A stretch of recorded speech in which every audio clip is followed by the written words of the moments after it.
கல்லடி பட்டாலும் கண்ணடி படக்கூடாதுன்னு சொல்லுவாங்க. ஏன்னா, கண் திருஷ்டிக்கு அவ்வளோ ஒரு பவர் இருக்கு. மற்ற கெட்ட விஷயங்களும் காட்டிலும் இல்ல கண் திருஷ்டி பார்த்தீங்கன்னா, உங்களுக்கு அ அதிவேகமா செயல்படும்னு சொல்லுவாங்க. மற்ற விஷயங்கள் எல்லாமே லேட்டா செயல்பட்டாலுமே, கண் திருஷ்டி மட்டும் உடனடியா நமக்கு ரிஃப்ளெக்ட் ஆகிடும். ஸோ, ஒரு சிலருடைய பார்வை அந்த மாதிரி. அதே மாதிரி ஒரு சிலர் வந்து ஜஸ்ட் மனசுல நினைத்தாவே, இவங்க கிட்ட இது இருக்கு, நம்ம கிட்ட இல்ல அப்படின்ற மாரி ஒரு ஒரு ஏக்கமோ, இல்ல பொறாமை எண்ணமோ, இந்த மாதிரியான எண்ணங்கள் எல்லாமே தான் கண் திருஷ்டியா நம்மள வந்து அட்டாக் பண்ணுதுன்னு சொல்லலாம். ஸோ, இப்ப நம்மகிட்ட எப்பவுமே ஒரு பாசிட்டிவ் வைப்ஸ் இருக்கும். அந்த பாசிட்டிவ் வைப்ஸ் வந்து குறைய குறைய அதாவது நெகட்டிவ் எனர்ஜி வரும், கண் திருஷ்டி வரும். இது எல்லாமே நெகட்டிவ் எனர்ஜி தான். ஸோ, இது எல்லாமே வந்து நம்மள அப்ரோச் பண்ண நம்மளுடைய ஆறா வட்டத்த சுத்தி இருக்கக்கூடிய அந்த பாசிட்டிவ் வைப்ஸ் எல்லாமே குறைய ஆரம்பிக்குது. ஸோ, நம்மளால ஒழுங்கா ஒரு வேலைய செயல்படுத்த முடியல. ஸோ, நல்ல வேலைய செஞ்சா தான், நம்ம நல்ல மைண்ட் திங்க் பண்ணா தான் நம்மளால ஒரு வேலைய நல்லா செய்ய முடியும். அதில வெற்றியும் அடைய முடியும். ஸோ, இந்த மாரி இந்த கண் திருஷ்டிக்கு நெறைய விதத்தில நம்மள அஃபெக்ட் பண்ணும். ஒரு சிலர் வந்து ஒரு சில பொருட்கள பார்த்துட்டு போயிட்டாவே, அடுத்து ஒரு சில நாட்களே அந்த பொருட்கள் வந்து உடைஞ்சிரும், சேதமாயிடும். ஸோ, அதே மாரி குடும்பத்தில அடிக்கடி சண்டை வரும். ஸோ, இந்த மாரி கண் திருஷ்டியால நெறைய விளைவுகள் ஏற்படும். ஸோ, அப்படிப்பட்ட கண் திருஷ்டிய நம்ம எப்படி தவிடு பொடியாக்குறது? ஒரே ஒரு சிம்பிளா ஒரு விஷயம் செய்யணும். ஆனா, அதன் மூலமா அனைத்து கண் திருஷ்டியும் நீங்கணும் அப்படின்னா, இந்த பதிவு உங்களுக்காக தான். கண் திருஷ்டி பத்தி நம்ம சொல்லணும்னா, அது நெறைய விதத்தில அஃபெக்ட் பண்ணும். அத பத்தி பேசினா ரொம்ப லென்த்தா போயிடும். டீட்டெயிலா பேசணும் அப்படின்னா, வீடியோ ரொம்ப லென்த்தா போயிடும். ஸோ, அதனால கண் திருஷ்டி பொதுவா நம்ம மேல வராம நம்ம பார்த்துக்கணும். அத வந்து நம்மளால தடுக்கவும் முடியாது. ஸோ, ஒருத்தருடைய எண்ணங்கள பொறுத்து, ஒருத்தருடைய பார்வைய பொறுத்து தான் அது மாறுபடுது. ஸோ, பொதுவாவே இந்த மாதிரி உங்களுக்கு டல்லா இருக்கு, வாழ்க்கையில முன்னேற்றம் ஏற்பட முடியல, இல்ல நம்ம நல்லா இடம் வாங்கி வீடு கட்டியிருப்போம், நல்ல கிரகப்பிரவேசம் பண்ணியிருப்போம். ஆனா, அந்த வீட்ல வந்து நிம்மதியா வாழ்ந்திருக்க முடியாது. சண்டையும், சச்சரவுமா அந்த மாரி நிம்மதி இல்லாத ஒரு நிலை ஏற்படும். ஸோ, இது எல்லாத்துக்குமே கண் திருஷ்டி தான் காரணம். ஸோ, இந்த மாரி பல விதங்கள்ல கண் திருஷ்டி ஒருத்தரையுமே ஒரு விதத்தில இது பண்ணும். ஸோ, அப்படி உங்களுக்கு வந்து கண் திருஷ்டி இருக்கு, நம்மளால வெற்றி அடைய முடியல, சண்டைகள் வருது, இல்ல பொருளாதார முன்னேற்றம் இல்ல, அ குழந்தைகளுக்கும் சரி, பெரியவங்களுக்கும் சரி, குழந்தைங்க நல்லா படிக்கிறாங்க, நெறைய பிரைஸ் வின் பண்றாங்க அப்படின்னாலும் சரி, அது ஒரு விதத்தில மற்றவர்கள் பார்க்கும் பொழுது கண் திருஷ்டி படுறாங்க. இந்த மாரி பல விதத்தில கண் திருஷ்டி ஏற்படுது. இது வந்து நெறைய பேர் எனக்கு சொல்லியும் இருக்கீங்க. நான் புதுசா வந்து புடவ கட்டிட்டு போனாலோ, இல்ல பூ வைத்துட்டு போனா கூட, எனக்கு உடனே வந்து சண்டை வருது, வீட்ல உடனே வந்து டிஃப்ரென்ஸ் எனக்கு தெரியுதுன்னு சொல்லிட்டு.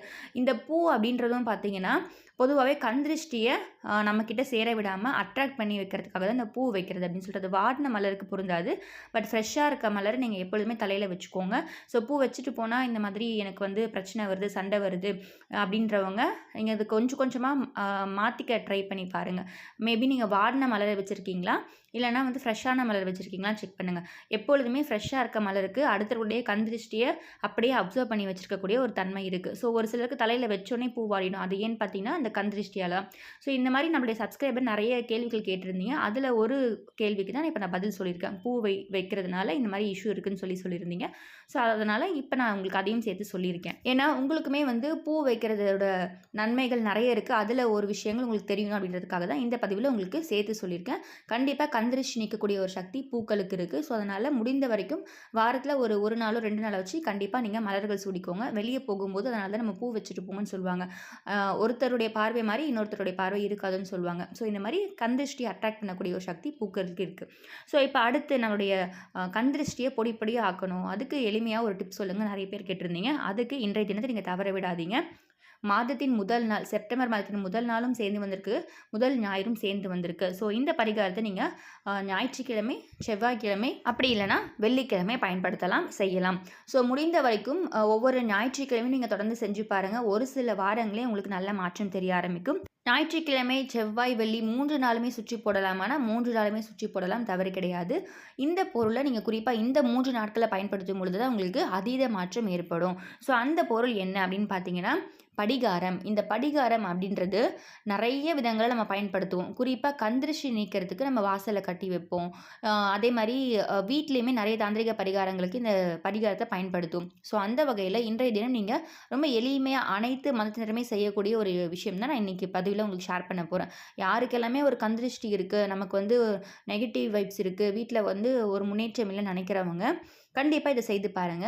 உங்களுடைய நெகட்டிவிட்டி மட்டும் இல்ல, குடும்பத்தில இருக்கக்கூடிய அனைவரும் நெகட்டிவிட்டியுமே கண் திருஷ்டியுமே நீங்கும். இத வந்து நீங்க வீட்ல பெரியவங்க இருக்காங்கன்னா, அவங்க கிட்ட சொல்லி இந்த மாரி சுத்தி போடலாம். இப்ப நான் சொல்றேன் எப்படி சுற்றி போடணும், அடுத்து என்ன பண்ணணும்னு சொல்லிட்டு. அப்படி பெரியவங்க இல்லன்றவங்க, மனைவி வந்து கணவனுக்கு, பிள்ளைகளுக்கு சுற்றி போடலாம். அப்படி இல்லன்னா கணவன் வந்து நீங்கள் உங்களுடைய மனைவி, பிள்ளைகளுக்கு சுற்றி போடலாம். ஸோ உங்களுடைய விருப்பம் தான். அதே மாரி இன்னொருத்தரும் கேள்வி கேட்டிருந்தீங்க. நான் வந்து என்னுடைய கணவன், பிள்ளைகளுக்கு எல்லாருக்குமே வந்து சுற்றி போட்டுடுறேன். ஆனா எனக்கு சுற்றி போட வீட்ல யாரும் இல்ல அப்படின்றவங்க, நீங்க உங்களுக்கேவும் சுற்றி போட்டுருக்கலாம். தவறு கிடையாது. ஸோ சுற்றி போட்டுட்டு நம்ம எப்பொழுதும் போல கை, கால் அலம்பிட்டு வந்துட்டா போதும். ஸோ இப்போ இந்த ஒரே ஒரு சின்ன துண்டு படிகாரம், இத நம்ம எப்படி பயன்படுத்தலாம் அப்படின்றத சரியான முறையில எப்படி பயன்படுத்தணும் அப்படின்றத பார்க்கலாம். இது வந்து நாட்டு மருந்து கடைகள்ல உங்களுக்கு கிடைக்கும். இந்த மாரி வெள்ளை படிகாரம்னு சொல்லி கேட்டு வாங்கிக்கோங்க.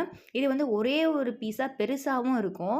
அப்படி இல்ல சின்ன சின்ன துண்டுகளா ஒரு பாக்கெட்ல வந்து 1 கிலோ, 1/2 கிலோன்னு சொல்லி விப்பாங்க. இந்த மாரி சின்ன சின்ன துண்டுகளாகவும் இருக்கும். ஸோ உங்களுக்கு எப்படி வேணுமோ நீங்க அந்த மாரி வாங்கிக்கலாம். ஒரே ஒரு பெரிய துண்டா இருந்தாலும் அந்த மாரி வாங்கி சுற்றி போடலாம். இல்ல சின்ன சின்ன துண்டு இருந்தாலும் வாங்கிக்கோங்க. ஒரு சின்ன துண்டு இருந்தா கூட போதும். நெறைய பெருசா தான் பயன்படுத்தணும் அப்படின்ற அவசியம் கிடையாது. இத வந்து நெறைய விஷயங்களுக்கு நான் பயன்படுத்துவோம் நம்ம. அது எல்லாமே அடுத்தடுத்த பதிவுகள்ல உங்களுக்கு சொல்றேன். வீட்ல எப்படி பயன்படுத்தினா நல்ல முன்னேற்றம் ஏற்படும். எப்படி வந்து பொருளாதார நிலையில மட்டும் இல்லாம பண வரவு ஏற்படுறதுக்கு நம்ம எப்படி இத பயன்படுத்தலாம் அப்படின்றத நான் அடுத்தடுத்த பதிவுல உங்களுக்கு சொல்றேன். இப்போ இன்றைய தினம் இரவு 12 மணிக்குள்ள இந்த ஒரு விஷயத்த செய்யுங்க. ஒரே ஒரு துண்டு இந்த படிகாரத்த கையில எடுத்துக்கோங்க. நம்ம எப்பொழுதும் போல சுற்றி போடுவோம் பார்த்தீங்களா? வலது, இடதுன்னு சொல்லிட்டு. ஸோ அதே மாதிரி தான். ஆனா 3 முறை இல்லாம 9 முறை சுற்றி போட போறீங்க. இடமிருந்து வலம், வடமிருந்து இடதுன்னு சொல்லிட்டு 9 முறை சுற்றி போட போறீங்க. அதாவது இடமிருந்து வலது 9 முறை சுற்றிடுங்க. அடுத்து வலம் இருந்து இடது 9 முறை சுற்றிடுங்க. இந்த மாரி சுற்றி போட்டதுக்கு அப்புறமா, இத நீங்க வீட்டுக்கு வெளிய எடுத்துட்டு போயிடுங்க. எடுத்துட்டு போயிட்டு ஒரு சின்ன பக்கெட்டோ, என்னவோ என்ன பாத்திரம் இருக்கோ, அதில வந்து தண்ணீர் புடிச்சு வச்சுக்கோங்க ரெடியா.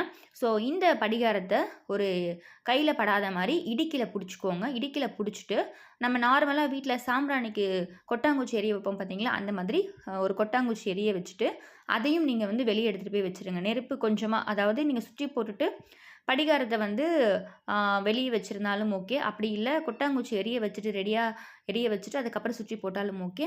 ஸோ நீங்க வந்து சுற்றி போட்டதுக்கப்புறம் நான் வந்து இதெல்லாமே தயார் பண்ணலாமா? இந்த படிகாரத்த கீழ வச்சுட்டு போயிட்டு அதுக்கப்புறம் கொட்டாங்குச்சி எரிய வைக்கலாமா? அப்படின்ற ஒரு சந்தேகங்களும் வரும். ஸோ இந்த மாரி எது இருந்தாலும் ஓகே உங்களுக்கு. உங்களுடைய விருப்பத்துக்கு ஏத்த மாதிரி தான். ஸோ இப்ப இந்த படிகாரத்த சுத்துனதுக்கப்புறமா என்ன பண்ணணும் அப்படின்னா, கொட்டாங்குச்சி எரியுது பார்த்தீங்களா? அந்த எரியிற நெருப்புல அப்படியே காட்ட போறீங்க. நெருப்புல போடக்கூடாது. ஸோ அதற்கேற்ற மாரி நீங்க தயார்படுத்திக்கோங்க. நெருப்பு வந்து இப்ப நான் முன்னாடியே ஏத்தி வச்சுட்டேன், அது அணைஞ்சிருச்சு அப்படின்ற மாதிரி இல்லாம, அந்த நெருப்பு உங்களுக்கு சுற்றி போட்டதுக்கு அப்புறமா, நீங்க உடனே இப்ப அதில காமிக்கிற மாரி நெருப்ப தயார் பண்ணி வச்சுக்கோங்க. ஸோ இதெல்லாம் தயார் பண்ணும்போது எப்பொழுதும் போல நீங்க கேர்ஃபுல்லா பண்ணிக்கோங்க.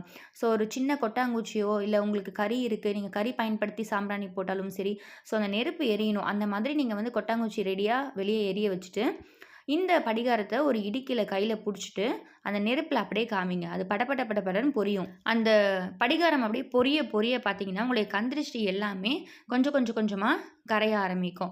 ஸோ இந்த மாரி பொரிஞ்சதுக்கப்புறம் லைட்டா ரொம்ப நேரம் பொரியணுன்ற அவசியம் கிடையாது. கொஞ்சம் பொரிஞ்சதுக்கு அப்புறமா, அத அப்படியே ஒரு பக்கெட்ல தண்ணி வச்சிருப்பீங்க பார்த்தீங்களா? அந்த பக்கெட்ல அந்த படிகாரத்த அப்படியே போட்டுடுங்க.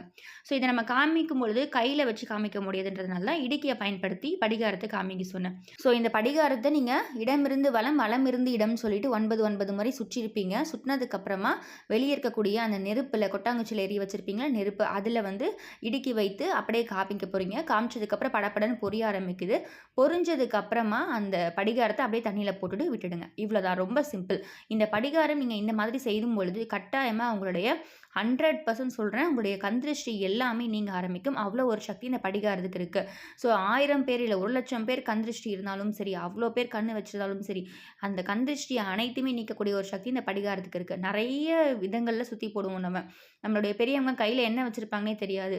கொஞ்சமா கடுகு, காஞ்ச மிளகா, கொஞ்சம் படிகாரம் சின்ன துண்டு, இந்த மாரி ஒரு சில பொருட்கள கையில வச்சுட்டு சேர்த்து சுத்தி போட்டு அத நெருப்புல போட்டு வந்துருவாங்க. வலம் புரி, இடம் புரின்னு சொல்லிட்டு இதுவும் ஒரு சுற்றி போடுற ஒரு பொருள் தான். இதையுமே உள்ளங்கையில அதற்கூட சேர்த்து வச்சு சுத்தி போடுவாங்க. ஸோ அது என்னென்ன பொருள்னே நெறைய பேருக்கு நமக்கு தெரிஞ்சிருக்காது. ஸோ இந்த மாரி அடுத்தடுத்த பதிவுகள்ல என்னலாம் சுத்தி போடலான்றத பத்தி உங்களுக்கு டீட்டெயிலா சொல்றேன். ஸோ இந்த மாரி சுற்றி போடும்பொழுது அந்த பொருட்கள் எல்லாமே இந்த கல்லுப்புலாம் அதில ஆட் பண்ணி வச்சிருப்போம். நெறைய பொருட்கள் அதில இருக்கும். ஸோ இந்த இந்த பொருட்களுக்கு எல்லாமே கந்திருஷ்டி நீக்கக்கூடிய சக்தி இருக்கு. பட பட படன்னு வெடியும் அப்படியே பொரியும். ஸோ அந்த மாரி வெடியும் பொழுது நம்முடைய கந்திருஷ்டி எல்லாமே போயிடும் அப்படின்றது ஒரு நம்பிக்கை. இது அந்த காலத்துலேருந்தே நம்ம பயன்படுத்திட்டு வரக்கூடிய விஷயம் தான். ஸோ இந்த படிகாரம் எல்லாமே அந்த கையில சுத்தி போடும்பொழுது நம்ம சின்ன துண்டு வச்சிருப்போம். ஸோ இப்போ இந்த படிகாரத்த நெருப்புல காமிச்சு தண்ணீல போடும்பொழுது கண்டிப்பா உங்களுடைய அனைத்து கந்திருஷ்டியும், கெட்ட சக்திகளும், வீட்ல முன்னேற்றம் இல்லாம தடைகள் இருக்குன்னா அது எல்லாத்தையுமே நீக்கக்கூடிய ஒரு சக்தி இந்த படிகாரத்துக்கு இருக்கு. இந்த பக்கெட் அப்படியே வெளியவே இருக்கட்டும். நாளைய தினம் எந்திரிச்சதுக்கப்புறம் இத முச்சந்தியில முடிஞ்சுச்சுன்னா ஊத்தலாம். அப்படி இல்லன்னா கால் படாத இடத்துல, மண் பாங்கான இடத்துல ஊத்தி விட்டுட்டு வந்துடுங்க. ஆனால் இந்த தண்ணீரை மறுபடியும் நீங்கள் வீட்டுக்குள்ளே எடுத்துகிட்டு வந்து ஊற்றக்கூடாது. நான் நிறைய வாட்டி உங்களுக்கு நிறைய விஷயங்கள் சொல்லியிருப்பேன். கல்லுப்பு இது எல்லாமே வீட்டில் இருக்கக்கூடிய கிச்சன் சிங்கில் கரைக்கலாம்னு சொல்லிட்டு. ஆனால் இந்த படிகாரத்தை நீங்கள் வீட்டுக்குள்ளே எடுத்துகிட்டு வந்து மறுபடியும் வீட்டில் ஊற்றக்கூடாது. ஸோ வெளியே தான் ஊற்றணும். அதற்கேற்ற மாதிரி நீங்கள் இடத்த பார்த்து ஊற்றிட்டு வந்துடுங்க. ரொம்ப எளிமையான தாந்திரிக பரிகாரம், அனைத்து மதத்திலுமே செய்யக்கூடிய ஒரு எளிமையான கந்திரிச்சு நிற்கக்கூடிய ஒரு பரிகாரம் தான் இந்த பதிவில் நம்ம பார்த்துருக்கோம். ஸோ இந்த விஷயத்தை நீங்கள் பயன்படுத்தி கண்டிப்பாக உங்களுடைய அனைத்து விதமான கந்திருஷ்டி கெட்ட சக்திகளும் நீங்கி நல்ல ஒரு பொருளாதார முன்னேற்றம் உங்கள் வாழ்க்கையில் ஏற்படணும்னு வேண்டி இந்த பதிவை நிறைவு செய்கிறேன். ஸோ இதே மாதிரி நீங்கள் இன்றைய தினம் செய்ய முடியல அப்படின்னு நினைக்கிறவங்க நாளை தினம் அமாவாசை. பொதுவாகவே நம்ம எல்லா நாட்கள்லையுமே தவிர்த்துட்டு அமாவாசையில் மட்டும் கண்டிப்பாக சுற்றி போடணும்னு சொல்லுவோம். ஸோ இன்றைக்கி செய்ய முடியலன்றவங்க நாளை தினம் அமாவாசை அன்று கட்டாயமாக ஒரு 6 மணிக்கு மேலே இந்த ஒரு விஷயத்தை செய்யுங்க. இன்றைய தினம் முடிஞ்சவங்க படிகாரம் இருக்குன்னா இன்றைய தினமே செய்யலாம். வாங்க முடிஞ்சிச்சுன்னா நாட்டு மருந்து கடைகளை வாங்கி செய்யலாம். முடியாத பட்சத்தில் நாளை தினம் அமாவாசை என்று நீங்கள் இந்த விஷயத்தை செய்யுங்க. அதே மாதிரி ஒவ்வொரு செவ்வாய்க்கிழமை, வெள்ளிக்கிழமை, ஞாயிற்றுக்கிழமை இதை நீங்கள் பயன்படுத்தலாம். ஸோ தொடர்ந்து ஒரு 2-3 வாரங்கள் இது மாதிரி நீங்கள் சுற்றி போடும் பொழுதே உங்களுக்கு உங்கள் கிட்ட இருக்கக்கூடிய அனைத்து விதமான கந்திருஷ்டியும் முற்றிலுமாக நீங்க ஆரம்பிச்சிடும். ஒரு தடவை சுற்றி போடும் பொழுதே உங்களுக்கு நல்ல மாற்றம் தெரிய ஆரம்பிச்சிருக்கும். ஸோ இந்த மாதிரி நெருப்பு மூட்டி எல்லாமே எங்களால் சுற்றி போட வாய்ப்பு இல்லை, வசதி இல்லைன்றவங்களுக்கு நீங்கள் ஒன்றும் கவலைப்படாதீங்க. நான் அடுத்தடுத்த பதிவுகளில் உங்களுக்கு எளிமையாக சுற்றி போடுறது இன்னும் ரொம்பவே எஃபெக்டிவாக இருக்கக்கூடிய ஒரு சில விஷயங்களுமே சொல்கிறேன். அதே மாதிரி நெருப்பில் போடக்கூடிய சுற்றி போடக்கூடிய விஷயங்களும் நிறைய இருக்குது. அதை பற்றியும் நம்ம அடுத்தடுத்த பதிவுகள் தொடர்ந்து பார்க்கலாம். ஸோ இந்த மாதிரி ஆன்மீக தகவல்களை நீங்கள் மிஸ் பண்ணாமல் பார்க்கணும் அப்படின்னா கண்டிப்பாக பிரணவ் சமையலை சப்ஸ்கிரைப் பண்ணிக்கோங்க. பக்கத்தில் இருக்க பெல் ஐக்கனை கிளிக் பண்ணிக்கோங்க. ஸோ நம்ம போகிற ஆன்மீக தகவல்களை நீங்கள் மிஸ் பண்ணாமல் பார்க்கலாம். உங்களுக்கு நோட்டிஃபிகேஷன்ஸ் வரும். மீண்டும் இன்னொரு நல்ல பதிவில் உங்களை சந்திக்கிறேன். நன்றி.